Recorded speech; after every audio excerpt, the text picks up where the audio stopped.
শিশুগঞ্জ 14 ওয়ার্ডের অন্যতম আহ্বায়ক মোহাম্মদ করিম হোসেন, যুগ্ম আহ্বায়ক আব্দুল্লাহ রহমানের পাশে থাকবেন। আমাদের যে বিএনপি প্রার্থী আসতে হবে না। জনাব শফিকুল ইসলাম খান মিল্টন ভাই আপনাদের ঘরে ঘরে আপনাদের উপহার সামগ্রী পৌঁছে দিবেন ইনশাআল্লাহ। আপনারা ভোট দিবেন ইনশাআল্লাহ। আগামীতে ধানের শীষে আপনারা কোনো কুচক্রী বা জামাতের লোকের কাছে মাথা নমস্কার স্বীকার করবেন না।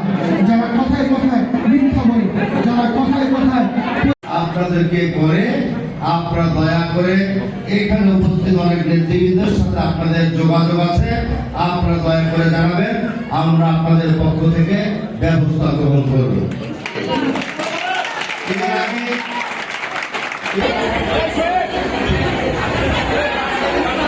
আপনারা অবশ্যই আমাদের প্রাণপ্রিয় বড় ভাই, যিনি দেশ নেত্রী বেগম খালেদা জিয়া যে